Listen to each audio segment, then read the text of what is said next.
आप देख रहे हैं कुरुक्षेत्र। बात हो रही है चीन के साथ जो हमारे हालात बने हुए हैं। अरुणाचल प्रदेश में चीन की जो कोशिशें रहीं, जो साजिशें रहीं, उनको सेना ने नाकाम किया सरकार पर। लेकिन सवाल अभी भी खड़े किए जा रहे हैं लगातार, और सीधे प्रधानमंत्री नरेंद्र मोदी की नीयत पर सवाल खड़े किए जा रहे हैं। प्रेम शुक्ला जी, अभय दुबे जी, कलीमुल हफीज साहब, प्रोफेसर कपिल कुमार हमारे मेहमान हैं।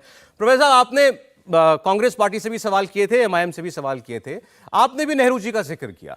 ये बात देखिए, आज की तारीख में सुनने वाले जो होते हैं, जो तस्वीरों में देख रहे होते हैं कि भाई चीन में पिछले साल की तस्वीर थी, वो अरुणाचल की हमारे सैनिकों ने डंडे मार मार के कैसे भगा दिया था उनको, और चीनियों को अपना सामान उठाने तक का मौका नहीं मिला था। लेकिन हम क्यों जाते हैं नेहरू जी पे? क्या जरूरत है नेहरू जी की बात करने की? आज की बात करें ना हम जी। आज कई बार लोग मुझसे भी सवाल करते हैं कि आप तो नेहरू को घृणा करते हैं। मेरा जवाब होता है कि नेहरू ने जो गोवा का ऑपरेशन किया था, मैं नेहरू की तारीफ करता हूं। अगर नेहरू ने इसरो बनाया था तो मैं तारीफ करता हूं, एटॉमिक सेंटर बनाया था तो मैं तारीफ करता हूं। लेकिन कश्मीर और चीन, ये दो ऐसे मुद्दे हैं जो आज भी हमारे लिए ज्वलंत मुद्दे हैं, और इतिहासकार होने के नाते इसलिए याद दिलाता हूं कि जो गलतियां उस समय हुई, उन गलतियों को हम दोबारा ना दोहराएं। कृषि से हर दिन, हर महीने, हर साल, इतना ही नहीं आपके रिटायरमेंट के लिए भी पैसे कमाना है? फिर देरी किस बात की? फ्रीडम ऐप को अब भी डाउनलोड कीजिए। और गलतियां ही नहीं, जानबूझ करके जब एक के बाद एक चीज होती है, तब मुझे देखिए, मैंने उस दिन एक बात कही थी, और दुबे जी मैं आपसे एक बात कहता हूं, क्या आपकी पार्टी इस बात का समर्थन करेगी? मैं बड़ा एक स्पष्ट सवाल पूछ रहा हूं, सरकार की बात तो छोड़िए। क्या हमारी संसद एक ऐसा रेजोल्यूशन आप लाएंगे जिसमें आप ये कहें कि तिब्बत चाइनीज ऑक्युपाइड देश है, हमारे नक्शे में तिब्बत को चाइनीज ऑक्युपाइड दिखाया जाना चाहिए, और पूरा भारत खड़ा होकर के तिब्बत की स्वतंत्रता के लिए तिब्बत के पीछे रहेगा? नहीं, फिर मेरा आपसे सवाल है सर, ये सवाल कांग्रेस से क्यों? ये सवाल सरकार से क्यों? मैंने तो पहले कहा, मैं सरकार की बात तो वही है, मैं तो पूरी पार्लियामेंट कह रहा हूं। मैं देश को एक होकर के ये बात कहने की बात कह रहा हूं कि सारा देश एक होकर के क्यों नहीं कह सकता कि तिब्बत जो है वो ऑक्युपाइड। अच्छा, मैं आपकी बातों का जवाब लेता हूं एक एक करके। पहले इतना बता दीजिए कि जो इल्जाम लगाए जा रहे हैं कि जैसे भारत सरकार और खुद देश के प्रधानमंत्री नरेंद्र मोदी जानबूझकर देश से कुछ छुपा रहे हैं, या चीन के साथ कोई ऐसी डील की हुई है जिसकी वजह से हम चीन को बदनाम नहीं होने देने चाहते दुनिया के सामने। देखिए, मैं एक बात का जवाब दूंगा। शायद ये पहली बार हुआ है, और उसको डिक्लेयर भी किया गया है कि सेना को एक खुला हाथ दिया गया है कि अगर हम पे कोई अतिक्रमण होता है तो सेना उसका जवाब दे। और सेना को कैसे जवाब देना है, कहां जवाब देना है, कितने हजार फीट पे जवाब देना है, उसके लिए सेना सक्षम है, ना कि कोई राजनीतिज्ञ उसको बताए कोई इंटरफेरेंस नहीं है। क्यों आ गए, 5000 फीट क्यों आ गए, कहां तक घुस गए। सेना को जो करना है कर रही है। देखिए सौरभ जी, मैं पहले तो ये स्पष्ट कर दूं कि जब कैलाश रेंजेस का विषय था, जब हमने अचीव कर लिया था, हमारा डोमिनेशन था, तब सारे रक्षा के विशेषज्ञ, सेना का भी यही अभिमत था कि हमको ये एरिया खाली नहीं करना चाहिए जो एलएसी के हमारे हिस्से में था। लेकिन जो डिप्लोमेटिकली डील किया गया, जब छठे सातवें दौर की वो चर्चा थी, उस समय सरकार ने तय किया कि उसको खाली कर दे। तो ये तो सेना का निर्णय नहीं था, जहां तक मेरी समझ है। हो सकता है मेरी समझ गलत हो, लेकिन क्या ये छोटे उद्देश्यों को लेकर आरोप, जैसे इन्होंने कहा, भारतीय जनता पार्टी भी कहती कि राजीव गांधी फाउंडेशन में पैसा ले लिया 5-6 में, तो रजिस्ट्रार जनरल के यहाँ ऑडिटेड बैलेंस शीट रखी होती है। राजीव गांधी फाउंडेशन का इंटेंशन पता है, उसमें डिक्लेयर किया हुआ है हमने कि हम दिव्यांगों को, बेसहारा बच्चों को शिक्षा के लिए ये योगदान देते हैं।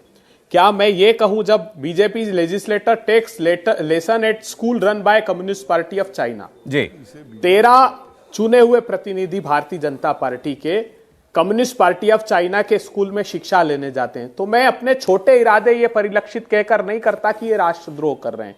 जब ये ट्वीट करते हैं भारतीय जनता पार्टी ऑफिशियली कि communist party of China and BJP have done numerous work in social field, this why there is a tremendous similarities between two parties. वो कहते हैं बहुत ज्यादा समानता है कम्युनिस्ट पार्टी ऑफ चाइना में और भारतीय जनता पार्टी में, तो ये कह दूं कि राष्ट्रद्रोह कर रहे हैं। नहीं, माफ कीजिएगा अभय जी, ऐसा नहीं है कि आप कह नहीं रहे, आप कह रहे हैं। मैं तो आपकी पार्टी की आज की प्रेस कॉन्फ्रेंस का ये नोट लेके आया हूं। सुनिए, मुझे एक सेकंड जवाब देना। अभी एक बात बोलिए, जब आपकी पार्टी ये कहेगी कि आप 18 बार चीन के राष्ट्रपति से क्यों मिलते हैं, प्रधानमंत्री बताइए, प्रधानमंत्री बताइए आप चीन से डरते क्यों हैं, प्रधानमंत्री आप बताइए कि आप चीन के राष्ट्रपति के सामने झुककर सलाम क्यों करते हैं, जब आप ये भाषा इस्तेमाल करेंगे तो ये और क्या कहेंगे आपके लिए?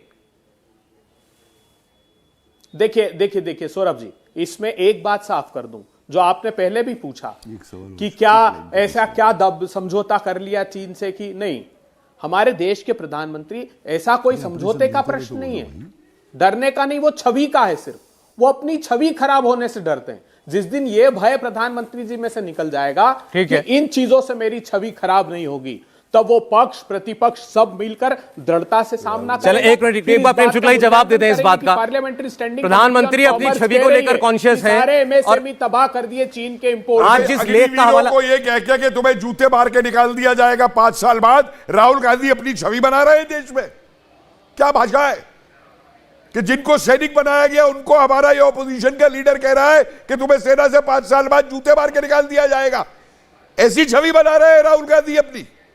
अरे एक मिनट, आज ओवैसी साहब ने जिस आर्टिकल का हवाला दिया है उसमें भी प्रेम शुक्ला यही तर्क लिखा है। उसमें लिखा है कि प्रधानमंत्री नरेंद्र मोदी 2024 के चुनाव से पहले एक स्ट्रांग मैन की छवि उनकी जो है उसको बरकरार बनाए रखना चाहते हैं, और उसमें उसके आड़े ये आता है कि ये दिखाई देगी चीन ने हमारी सीमा में घुसपैठ करने की कोशिश की।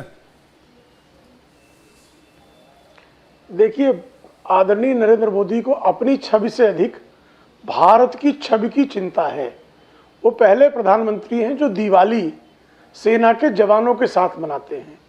वो पहले प्रधानमंत्री हैं जिसके कार्यकाल में सेना घुसकर सर्जिकल स्ट्राइक करती है पाकिस्तान में, घुसकर जो है म्यांमार में सर्जिकल स्ट्राइक करती है, घुसकर एयर स्ट्राइक बालाकोट में करती है। वो पहले प्रधानमंत्री हैं जिसके कार्यकाल में गलवान में भारत के बलवान चीन के घुसपैठियों को मार गिराते हैं। वो पहले प्रधानमंत्री ऐसे हैं जिनके कार्यकाल में आप देख रहे हैं तवांग में चीनी सेना को किस तरह से खदेड़ा जाता है, जिनके कार्यकाल में चीन को क्वाद की घेराबंदी की जाती है, जिनके कार्यकाल में आज चीन को जो है नॉर्थ कोरिया और पाकिस्तान के अलावा कोई कूटनीतिक रूप से उसके साथ नहीं खड़ा है भारत के विरुद्ध। तो भारत के साथ पूरी दुनिया खड़ी है। तो आदरणीय प्रधानमंत्री जी को भारत की छवि की निश्चित तौर पर चिंता है और भारत की सशक्त छवि को उन्होंने खड़ा किया है। इसलिए मेक्सिको का राष्ट्रपति कहता है कि आदरणीय नरेंद्र मोदी जी के अध्यक्षता में यूनाइटेड नेशंस को शांति आयोग का गठन करना चाहिए। कृषि से हर दिन, हर महीने, हर साल, इतना ही नहीं आपके रिटायरमेंट के लिए भी पैसे कमाना है, फिर देरी किस बात की? फ्रीडम ऐप को अब भी डाउनलोड कीजिए। इजराइल का प्रधानमंत्री कहता है कि आप हमसे अधिक लोकप्रिय इजराइल में हैं। जो बाइडेन कहते हैं कि आप जिस तरह से जो है काम कर रहे हैं वो निश्चित तौर पर जो है भारत की यश को बढ़ाने वाला है। उनका जो है ऋषि सुनक से लेकर जो है बोरिस जॉनसन तक उनकी प्रशंसा करते हैं। तो ये उनकी जो है समग्र भारत की G20 की अध्यक्षता भारत को मिलती है, और ये सारी चीजें विश्व पटल पर जो है भारत की छवि को प्रबल करने का काम मोदी जी करते हैं। ठीक है। हाँ, इससे उन सबको पीड़ा होती है जिनके कार्यकाल में फ्रजाइल 5 भारत को कहा जा रहा था। डॉक्टर मनमोहन सिंह जी के कार्यकाल में वैश्विक बिरादरी जो है फ्रजाइल 5 में भारत की गिनती करती थी, कर रही थी, नहीं कर रही थी। और अरुणाचल प्रदेश में जो है जब दलाई लामा जाते थे और जाने की बात होती थी और चीन आपत्ति कर देता तो दलाई लामा को भेजा नहीं जाता था। मोदी जी के कार्यकाल में दलाई लामा अरुणाचल प्रदेश जाते हैं, चीन विरोध करता रहे। आप कह रहे हैं कि प्रधानमंत्री को अपनी छवि छोड़िए, किसी और चीज की परवाह नहीं है सिवाय देश की छवि के, सिवाय देश के इंटरेस्ट के। एक मिनट जरा, लेकिन अभी भारत की छवि की चिंता निश्चित तौर पर। इंडिया टीवी हर वक्त हर जगह डाउनलोड करने के लिए सर्च करें India TV news Google play store या ऐप स्टोर पर।